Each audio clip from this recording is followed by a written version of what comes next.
on deployments, there was a scripture from the book of Isaiah that we would often recite, or we would often wear on our kits or have written somewhere close to us. And it's the scripture where it says, "Send me, Lord."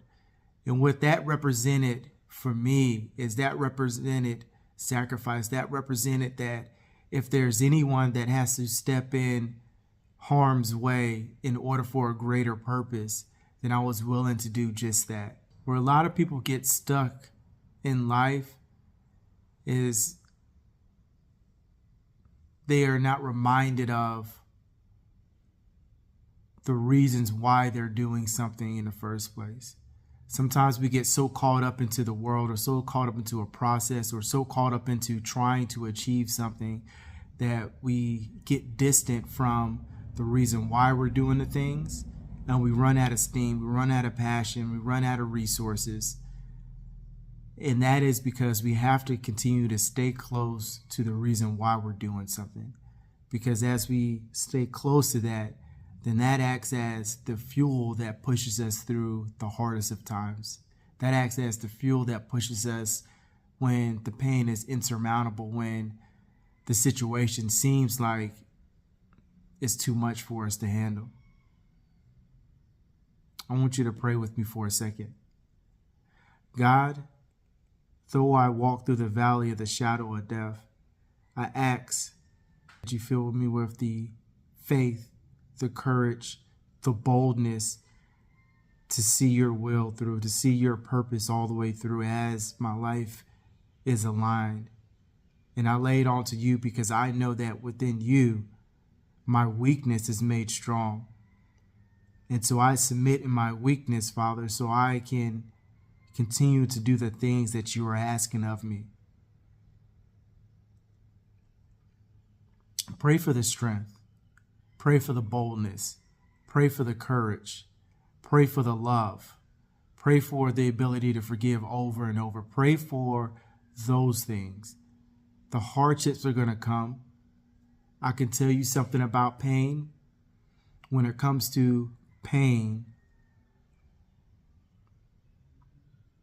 it's a natural area of discomfort physically, mentally, and emotionally. A lot of times we want to reject pain. We want to push it away because of how uncomfortable it is. But I will tell you that the only thing that helps with pain is focusing on what you should be doing, how you're going to make some progress, how you're going to make a decision that's going to elevate your position or your disposition. That's the only way. You could take a bunch of temporary aids, and I get it, that may offer a little relief, but that's not going to speed up the recovery. That's not going to speed up the process to get through the pain. And so don't waste time by just sitting there and being overcome by your pain or overcome by your situation. Pray to God for clarity in what you should be doing. Pray to God for the courage, for the boldness, for the strength to walk in His will, to walk in purpose. And you keep moving, knowing that it's all going to be okay. Because eventually you're going to get to that promised land. How long it takes you to get to that promised land, a lot of that's up to you. The children of Israel, they wandered the wilderness for 40 years. 40 years where Caleb wandered without clear purpose or direction, because that's what wander means. Wander means without clear purpose or direction. 40 years of that. Until finally, Caleb was chosen as a spy to go look into the promised land. And what he saw there were giants.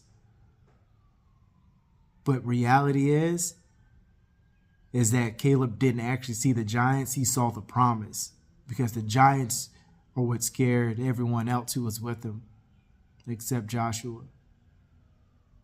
And so keep your eyes on the promise, because your giants won't feel or look so big. The pain won't feel or be so insurmountable when you're looking at the promise. It's a new day. And with a new day, there are new challenges. But the one thing that hasn't changed is the promise.